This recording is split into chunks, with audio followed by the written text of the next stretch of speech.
This tech is just too powerful to ignore. And then the other side is efficiency and scalability and co-authorship. And usually when people are running in the opposite direction is when my ears perk up.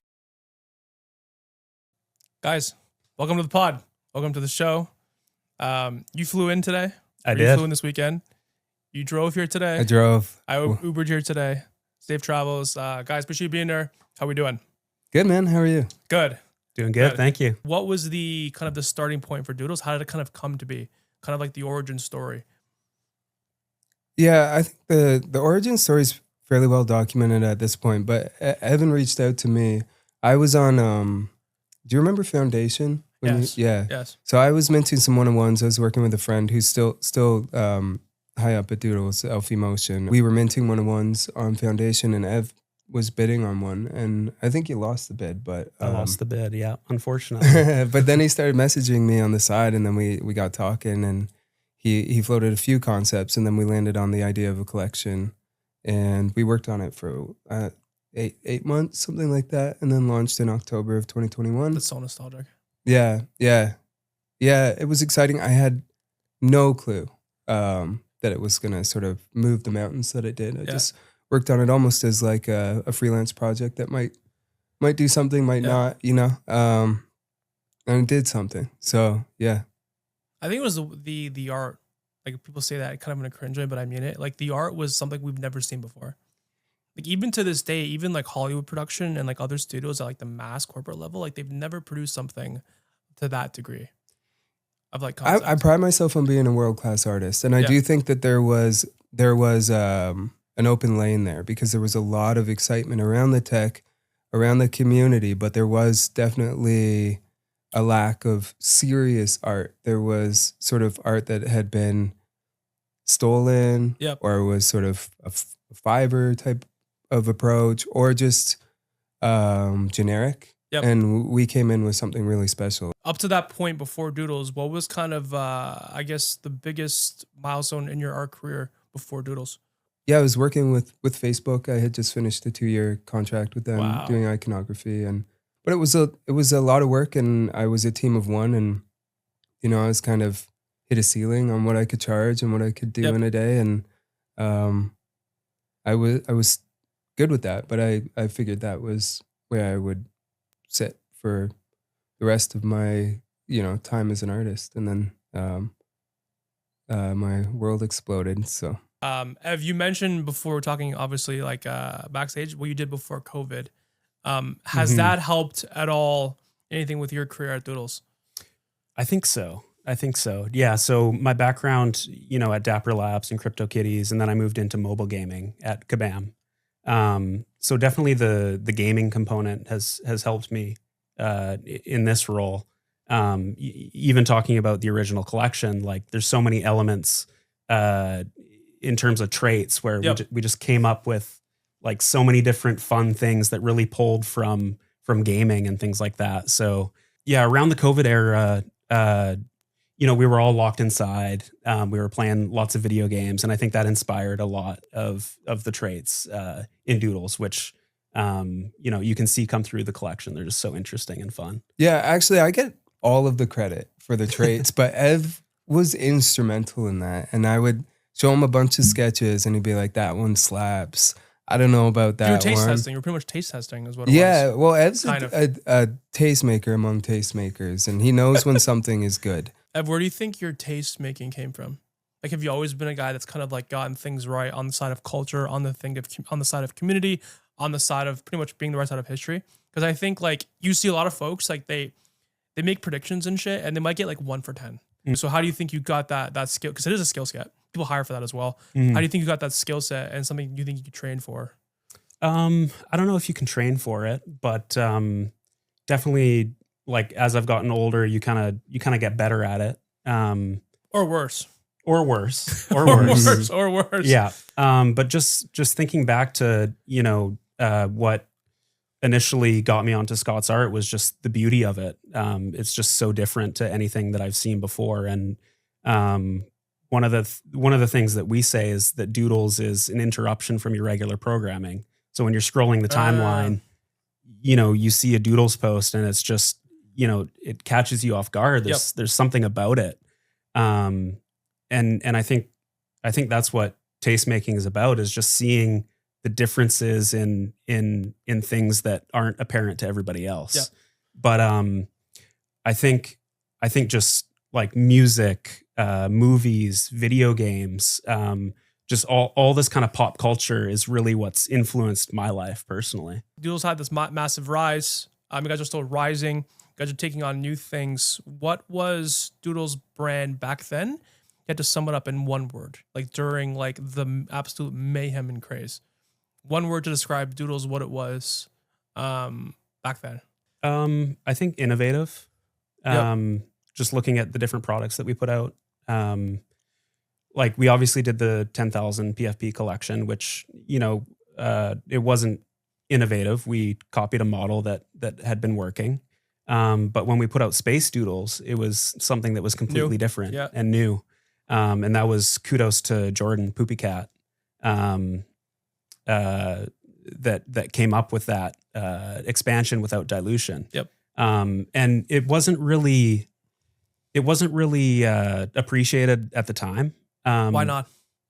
Do you think it was too new? Do you think it was too before ahead of its time? Like, what was the lack of appreciation from? I'm not 100% sure. I think people were just used to the secondary collection. Yeah. And the upgrade without dilution was just, it was just different at the time. So I don't think people really understood the mechanics of it. But in our eyes, it was a great success and what the technology could be. You think people came around to that? I think so. Yeah. I think people. What was the turning point that they came around to? I think when they saw the art. Okay. Yeah. Okay. Yeah. It comes with a soundtrack as well, which is awesome. Yeah. And if you actually sequence all the soundtracks together, it does create its own melody. I don't know if you've seen that. And they're all in the key of D for Doodles, which is a nice little that's Easter smart. egg. Yeah. That's smart. What do you guys think you're most known for today then? That's a good question. I think in the NFT and the crypto space, we're most well known for the original collection. But looking more broadly at our audience, which, is in the millions now across social media, I think the art itself is really what defines Doodles. I think Pharrell's involvement as well is what we're known for. From traditional industry or from crypto industry? From both. Okay. From both.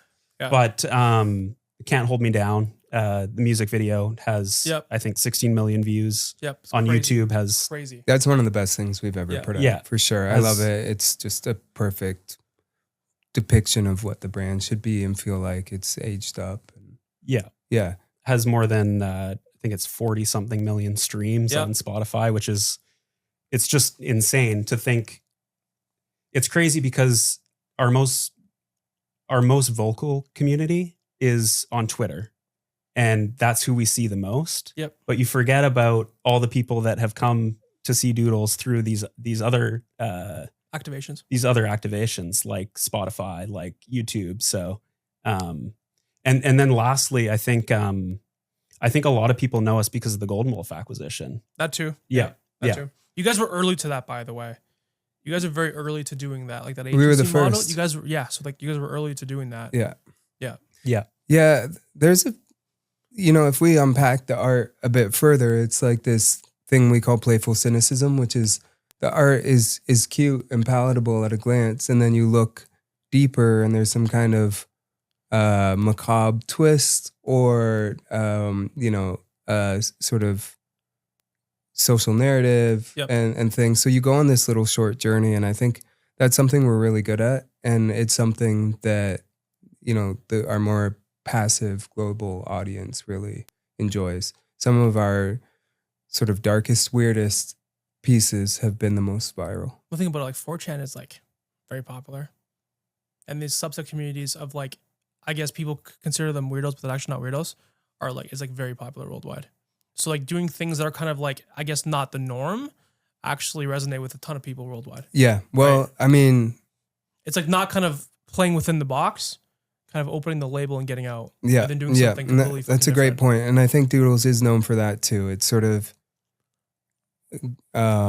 being where it's not always wanted in crypto, in AI, sort of contrarian approaches, or not contrarian, but unconventional ways of using. Yeah. At the time. But again, with AI and with our move towards AI and the feedback on Instagram, with our announcement of Doodles AI is very telling that we're doing something that people wouldn't have expected us or wanted us to do. Yep. And I think that means we're on the right track, personally. Yeah, I got a dumb question, but if that did so well, why not do more of it? We are doing more of it. And why that did so well was because it wasn't just a single thing. It was a volume of work. It was music videos that were, the sound was featured in the film, but each of those songs produced by Pharrell had their own music videos. So it was a very sort of novel approach in that way, because we released the music videos before the film. And we want to do it again, but we want to do it in a sort of more future-proof way. We want to do all the things that a creative studio, brand, agency, whatever you want to call us, would do, but do it with new tech, AI, automation. Do you guys think you have to make it bigger than the last one? Because I think upping the last one, guys, it's going to be fucking tough.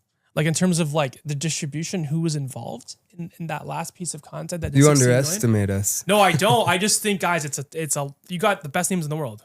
I'm sure you're well aware of that. Yeah. But you have to get the best names in the world again, or maybe in a different niche. They're all still in my phone. That's crazy. It is. Yeah. It was a crazy. Can we pull this up on screen again? Said I'm not in the mood, so please watch your approach. Bro, bitch in the throat, eyes wide open like you see the go. All these outfits you see me, if you know. EV2 from Tokyo. I just spent 100 racks in the store. When I'm done shopping, they say we close. Fine, because it was fucking insane that like NFTs 4 years ago went to that. Like as a single hero moment. You guys have had a lot of hero moments too. Yeah. I was discussing this a couple days ago on Spaces. Like Doodles has had more than I think Pudgy has. Respectfully. To be honest. You guys no comment. I'll take your word for it. I'm the host, Yeah. so I can say these things, but I think you guys have had more hero moments.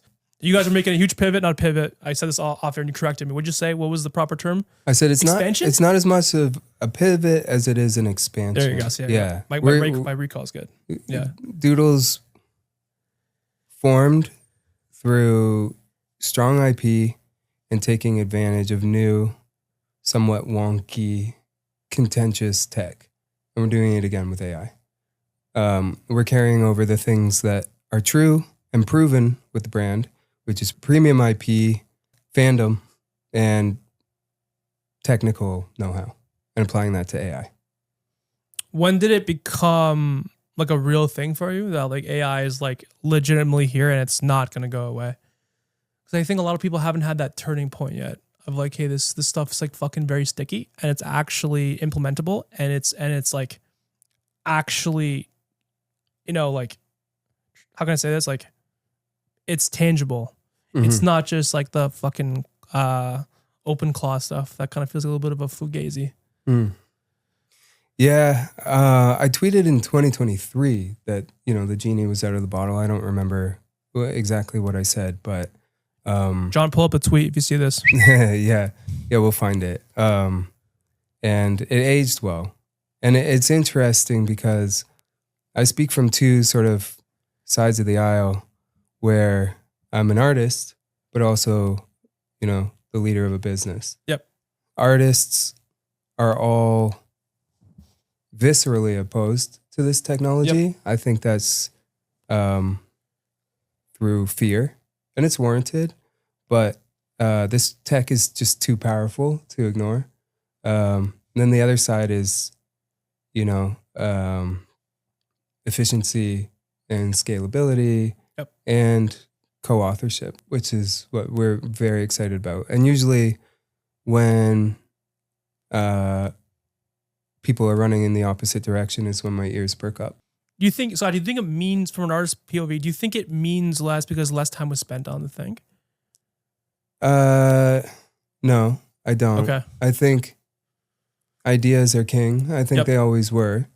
We'll give you the tools to create in our style. Yep. We should talk about what Doodles AI is. Jump into it. We've trained Allura, which is basically a data set that nudges larger LMs? models Yep. in the direction you want. We've used this content that we've made with Golden Wolf, and for all of these projects, partnerships, we've taken this sort of hero art from all of those projects, trained All them. the hitters or everything? There is a curation process. Okay, so there's a frame. There's a frame. Yeah, because you can Okay. sort of poison the training if you Yep. put a bad frame in. Yep.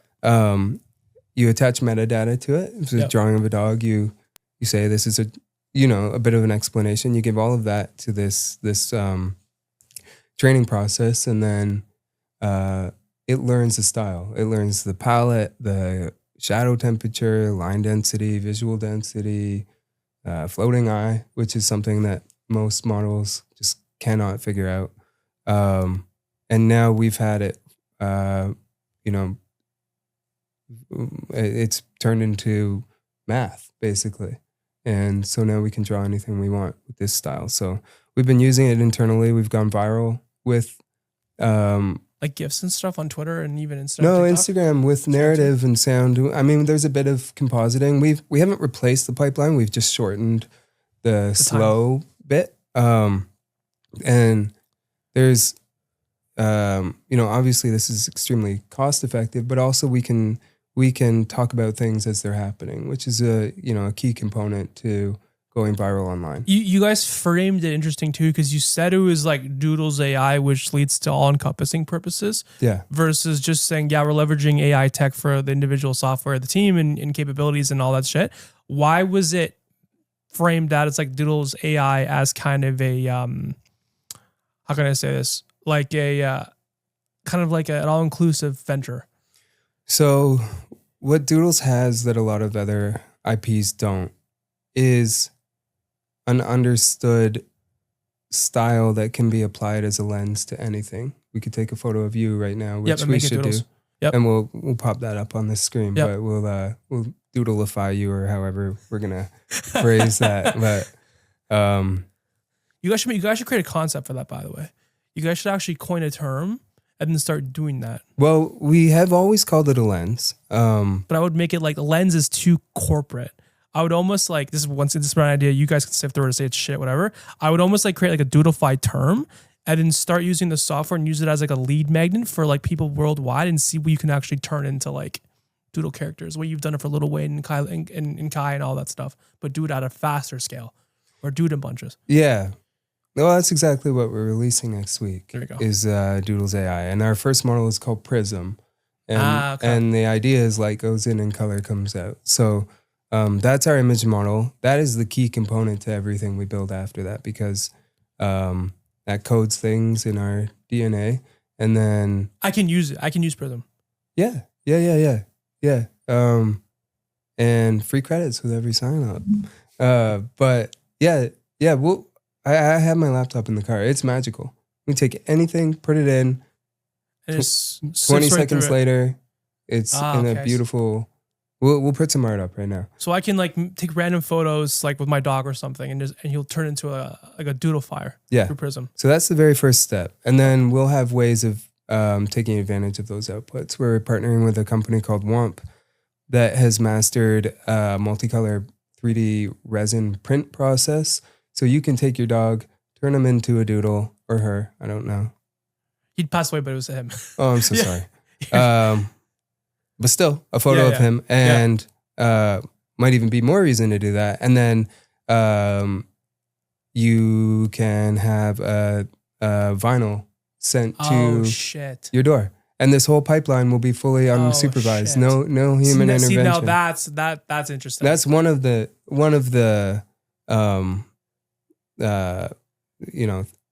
items on our roadmap. We're also moving into long form film and dialogue, and something we're calling the magic mirror, which is like hardware, but there'll be a screen when you look in it, you'll see yourself as a doodle, as your reflection. We want to partner with Polaroid if they're watching, and do a camera and everything. Every photo you take a Doodle That's comes good. out. Yeah. You can make a comic book of your dog. You can make a coloring book of your dog. WhatsApp stickers or Telegram stickers, all of this. But the key component to doing all of this is the image model. So we're releasing that first. We're letting our community use it. We're taking their outputs and using a process called supervised fine tuning, which is basically we vet it and say, this is good, this is not good. And then we use those selections and retrain the model so it gets that much stronger. And then it will feed into these new, pillars The of vinyls is a technology. sick approach. The vinyls and the hardware is a sick approach. Yeah. Yeah. It's a new unlock for us, for sure. That's not been done yet. Again, that is interesting. I can only imagine the logistics on the back end of the vinyls. Probably got to be a nightmare. It's It's simple. good, they're good? That's what Warmth Unlocked is. Shit. Before you had to make a mold and you had to make enough of Yeah. the things to justify the process. But because this is a 3D printing process, you can print one-offs. Oh, fuck. And you use AI. What's turnover time for those things on the back end? I don't know. It's pretty quick, I can imagine, right? It's probably pretty quick. Yeah, it's fast. So the illustrations turned into a 3D file, an OBJ file, using AI again. Oh, shit. So, and full color. And into a vinyl. And there you Yeah, can do that's- like clear. You could do like your dog clear with like a Yeah. skeleton Yeah. inside, Oh, or that's sick. like glow in the dark, When the or skulls metal. were done. Yeah. Yeah. Yeah, I think it's important to note that this is only the beta, right? Yeah. Like we're talking about so we're talking about image to image right now, right? Yep. Mhm. In the future, we're going to be able to do prompt to image, which is going to be a huge unlock. After that, we're going to be able to do prompt to video. Yep. So you're going to be able to do short video clips, image to video, and like Scott was saying, we'll be able to do hopefully like a feature length film eventually. So that's really the ultimate goal. You guys trying to go mass market with the vinyl printing, right? That's PRISM? one. We were trying to go mass market with Doodles AI. Yeah, with everything. Okay, with Yeah. everything under the umbrella. And Yeah. the things we've released historically have been fairly niche. You know, if I am at a family dinner or whatever and tell them we're releasing a token or we're working on a new collection, they say, oh, that's very interesting. Good luck with that. But they're not, Yeah. But now it's like everyone has someone they love that they'd like to see, converted into a physical object, a pet, a child, whatever. And I don't think people would necessarily want sort of some uncanny, realistic version. I think at first I questioned, would people want this always in our style? But I later realized that that's the galvanizer. I think that there is an artistic component to this that is elevating, not limiting. One of the coolest things I think is once you do your image to image, there's a multitude of things that you can do with that image afterwards. So we were talking about the 3D printing. Yeah. But that's just one thing. You can imagine creating your own comic books, your own trading card games, your own deck of cards, your own merch. It'll be everywhere. Yeah. The possibilities are endless, really. Yeah. Mm-hmm. So that's kind of the first step. And yeah, once you turn anything into Doodles, you can turn it into so much more after that. Right. How do you guys like curate for like red flags or anything like that? There's a moderation layer. So the way it works. I didn't want to ask, but I was like, let me ask. I think it's good context. It's gentle. Like we're an Yeah. aged up brand. There's like violence in our content Yeah. and stuff, but it's all within reason. It's within logical reason. Yeah. We're more sort of, we don't want it to be used for like hate or nudity, but we had one of our filters was on too strong. It was like weapons, and but in fantasy there's swords and things. But no, there is a moderation layer. The way it works is you upload your image, it is sent to a moderation checker. Yep. Then if it's approved, it continues to prompt creator. The reason we don't have prompt right now is because the prompt is very specific and there's trigger words and stuff. So this prompt generator knows all that. It generates a prompt. It sends it off to our LoRa, which is hosted on ViewComfy. The image is sent back to the front end and placed in a vault. I'm curious on the Polaroid thing. If Polaroid was there, how would you pitch them? The idea of a Polaroid that develops sort of before your eyes is kind of synonymous with what we're seeing now with, you know, AI generation sort of, you know, um, developing before your eyes. So I think there's actually a really nice marriage there. But it's up-resed in this crazy style. There's a company right now that's going very viral. It's called the Sticker Box. It's like this little red box that kids can say whatever they want to it, you know, and like a giant dog running through the city, and it makes this little sort of beep boop noise and prints out a coloring book sheet for them. Oh shit! And it's awesome. And I was very inspired by that. And I think we're going to see a lot of that in hardware. Concept. I also think since SaaS has been so democratized, we're going to see an emphasis on hardware going forward. Yeah, and, that's very fair. And Yep. So that's why I'm interested in that. Yep, that's very fair. And I think one thing you guys actually have going for this is kind of a bipartisan, whether you've kind of baked it in or not. I think the world's gone super digital the past 3-4 years, but I think we take it inverse. Yeah. So I think the pendulum has gone so, let's be online, full-time, chronically, all that stuff, NFTs, crypto, AI. I think the next couple of years, maybe the next 4 or 5, we can range it out. I think people will start hanging out in real life more often. And I think giving them hardware products like a Polaroid and stuff like that actually benefits them tremendously with that up and coming. Because think about it, pendulum always goes back one way or another. It may take time, but it always kind of swings back. Yeah. I think people are getting kind of sick of this online stuff, in my opinion. Not totally, but like they're wanting, like, how can I say this? Like the longing for touch is going to come back in a big way. I've been longing for touch. Yeah, you can all morning. You could take that in any context you'd like, but I think that's somewhat true. Well, no, I think the dead internet theory is coming true, and I think like even with this, you think it's coming true? Yeah.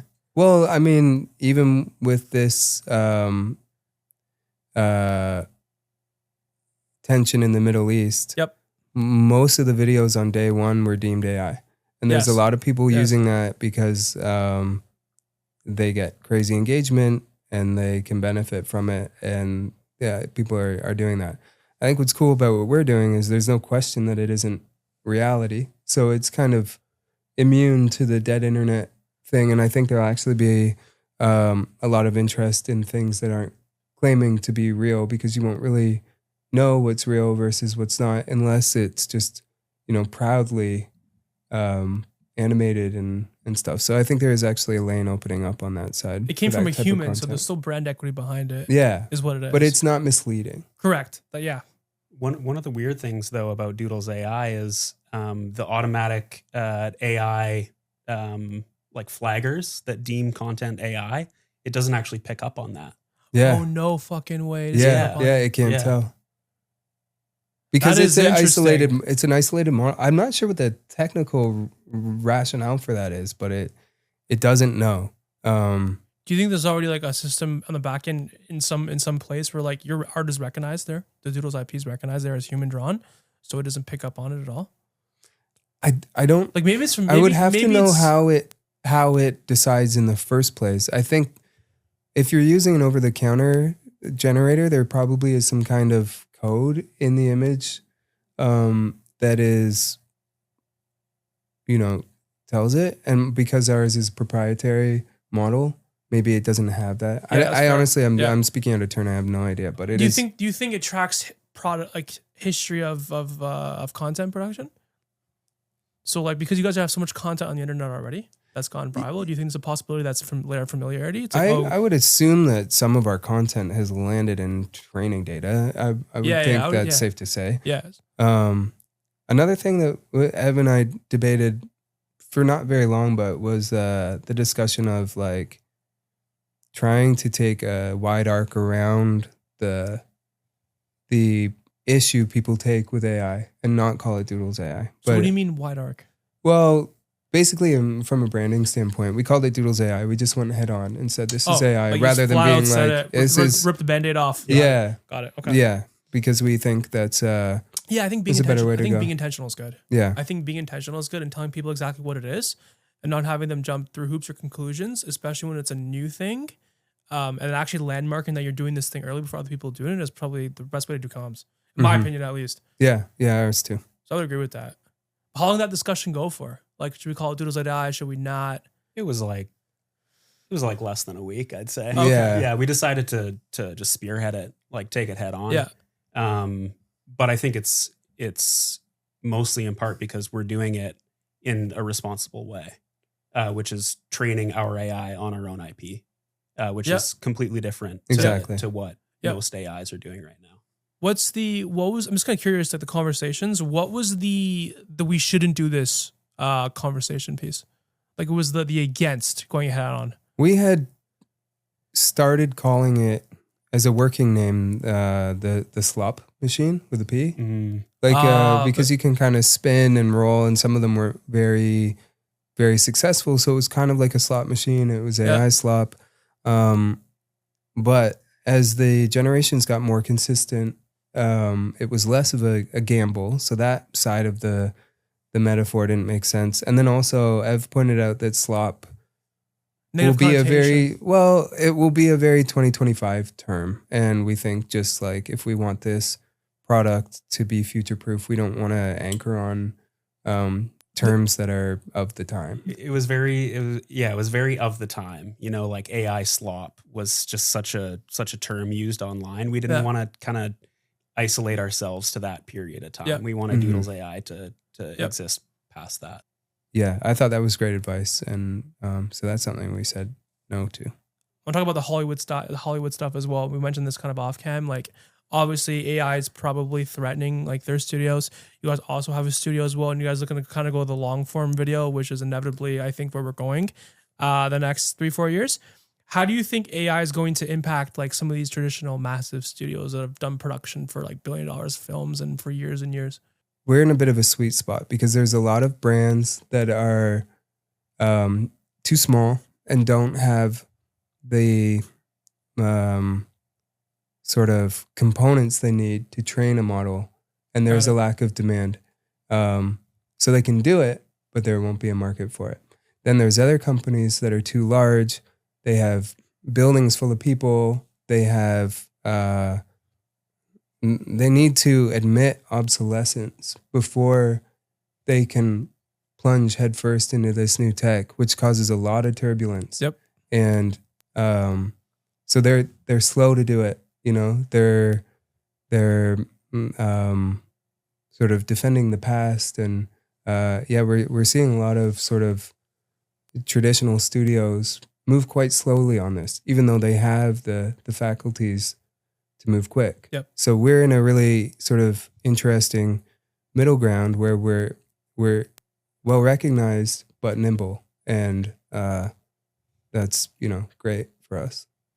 Has a full AI movie been produced yet? No, I don't think so. So it's not been. And we've seen lots of headlines and promises to do that. But again, it's some generic character that looks like a mashup of sort of familiar IPs, and we would love to be the face of AI. You guys think you could get a long form, I guess, TV show series out? Absolutely. And be the first? Absolutely. How long do you think it would take? Give me really rough timelines. And the goal is by the end of the year. Oh shit. We're moving into 8. So we're already producing, as I said, shorts on Instagram. The next step is character consistency and dialogue. We've found ways of doing that. It's a little bit manual still. The compositing stage, I don't think we'll ever fully move away from the compositing stage at the end. We call it fit and finish. Yep. Previously you get a bunch of files and layers and cell animation from artists, still have to sort of assemble it. Yep. Now we just get that from a computer. We still assemble it, and that's where you really give it that extra sheen, But it's much faster, again, story and ideas are king. But we'll move into 8-minute YouTube shorts next. That is wild. Yeah. And that's one piece. I think a game and hardware and stuff as well. Yeah, that is wild. Traditional's not going to catch that in time. No. I don't think anybody's going to catch that in time. Not end of year. No. Yeah, no, not that. That is crazy. Yeah. How do you think people will outside crypto will view that? Like, I think they'll take that in. Like, it's for the first AI short 8 minutes. You do a series of 3, total 30 minutes, 27 minutes, whatever. How do you think people will take that? How do you think they'll digest that? Are you gonna come outright and say that this is the first AI produced, or is that gonna be a marketing comms thing ever? Is that gonna be kind of be like if you know kind of underbelly thing? No, I don't think we're going to shy away from it. Okay. No. Yeah, I think every step of the way, we're not going to shy away from the fact that things are created with AI. But I think people are going to get used to the fact that AI is helping generate media. Yeah. It's just going to become a reality. So yeah, I think not shying away from it is the way to go. I think there's actually a good framing for this, and this is an internal conversation you guys could have about a think tank. But I think saying that it was produced by AI, made by a human, could be the way to go. I was just thinking the same thing. Just because I've he's said still that. he's not even. Well, that's what I was thinking. So, like, still instead of saying it's made with AI, Yeah. it's made with artists who used AI. You Yeah. know, it's There's a very framing for that you could probably tweak. or with the help of AI. Yeah. I think we've over romanticized AI, and it's a tool.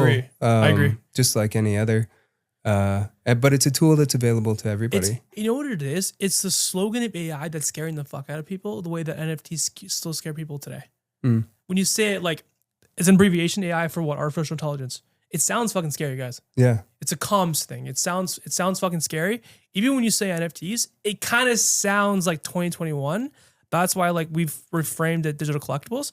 I think there's a framing conversation you guys can actually remove AI and then slot another term in there and start messaging that way. Artistic intelligence, we're calling it. Yeah, something But that's it's, like not as like it feels.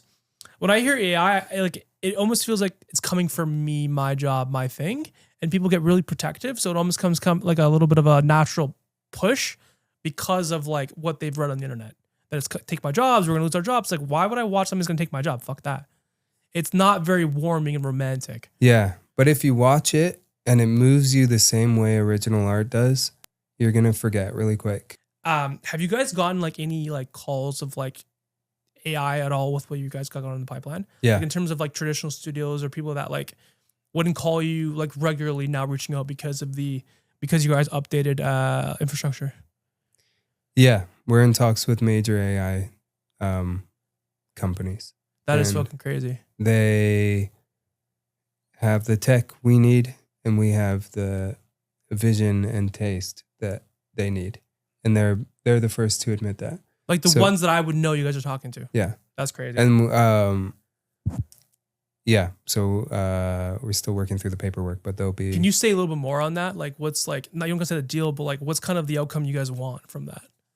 Well, to train our visual identity and have access to their APIs and be able to use all of their innovation in our style. And it's quite easily achieved. So you want to like white label it basically to some context, kind of almost. Sort of. Yeah. Something like that. It's kind of modular. Like Doodles, the IP can kind of be plugged and played into all these different APIs, okay. right? I got it. Yeah, whether that's video, whether that's image, whether that's 3D. So It's like, let's use a Doodles lens today. exactly. Yeah, Okay. it just has our weights. Got it. So you're basically product seeding it is what you're doing, Mhm. just with AI. Yeah, I don't want to say much more. Yeah, that's fine. We can cut Yeah. this out if you need to. But No, that's fine. Like, I think, that makes I sense. think Yeah, we're okay, fine that's- there. Yeah, yeah. we're So just it's basically my Walmart example just with software already. Yeah. Yeah, is what it Well, is. you'll see these sort of viral trends where it's like make your cat dance or something. Yes, You'll see the yes, same one over yes. and over. Yeah. When you go to some of these sites on the front, they're sort of like the modern filter. So there'll be a Doodles one. Got it. Okay. Yeah, that makes sense. But Have you- beyond that, there's all of their tech, real time you- renders and things. Do you guys have a hero character in the Doodles verse or no? Sort of. We have our mascot is sort of the custodian of the brand, Got but it. but he's not front and center necessarily. I think we're more interested lately in the sort of lens that the brand is, less about the canonized characters. Those are our OGs. They will make appearances in all of the content we make, and they're in the training data.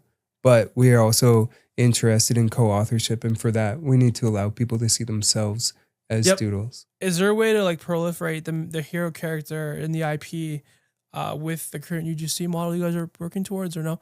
Less so in the UGC, but more so in the. So what we're building internally, we will always test on our platforms and sort of extort for the brand.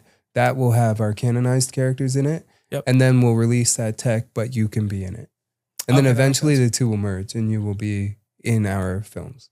Yeah, that makes sense. Do you think, is there any like emphasis on UGC for the main character from community members, or no?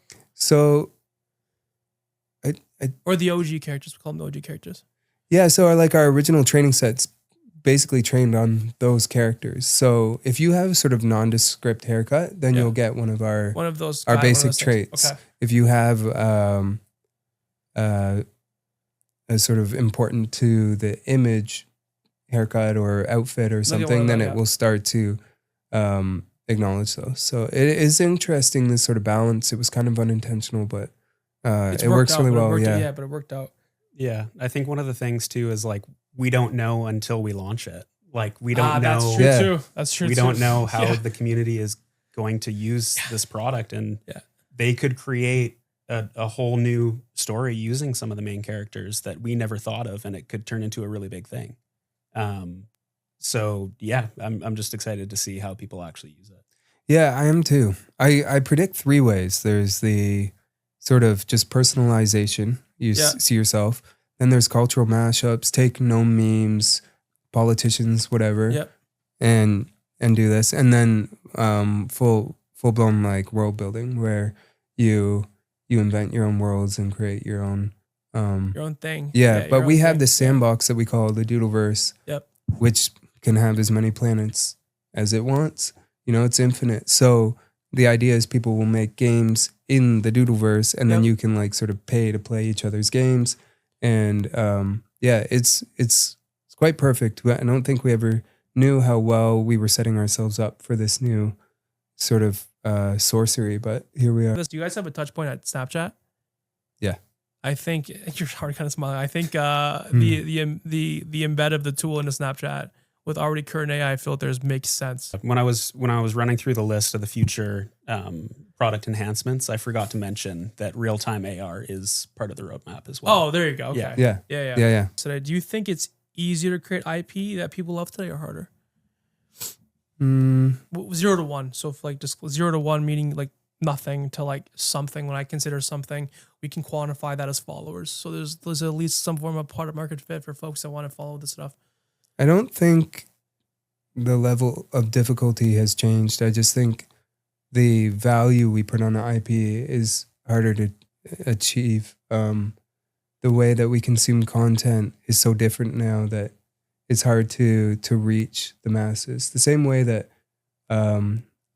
fame in music has changed so much. Before you had 10 radio stations, you know, now it's just, you know, yeah. So it's more like microcosms. So it's harder to break out, but to make something that people love, I think would be pretty, you know, flat. It feels kind of weird because almost everyone today is famous. It feels a little bit weird. Maybe you are, dude. I don't think so. I don't think so. It feels like everyone's a little bit famous today. Like there's, how can I say this? There's less nobodies today than there was 10 years ago. Like they're not like celebrity famous, but everyone's got, even more people got a lot of niche fame. So everyone's kind of famous. It's a little bit fucked up. I guess it depends on how you define fame. If it's vanity metric, we can say notoriety, or I guess known. Like if we ask 100 people in the industry, they would know these people. We can go based off of asking. We're more connected now, for sure. It's noisy out there. But that's why singular style is actually the galvanizer. I believe that wholeheartedly. If you saw yourself 5 years from now in the future, where would you hope that Doodles is? Everywhere. Ubiquity is the goal. And we finally now have the tools to achieve that. Have you? I'm going to have to just replicate the answer. Yeah, we want to be everywhere. Back at Dapper Labs and CryptoKitties, I remember one of my coworkers said specifically airports. When you see brands in airports, you know that they've made it. So that's a good landmark. Yeah. So yeah, we just want to see doodles everywhere, and we think we can achieve it. So Yeah. Guys, any final words? Thank you for having us on. Thanks for It was coming on. fun. Yeah, thanks for having us. Yeah. Never come on. Where can the folks follow you guys on Twitter? What are your ats? I'm Burnt Toast. and I'm at Evan Keast. There you go. Yeah. Thank you, dude. Thank you guys. See you in the next one. Bye for now.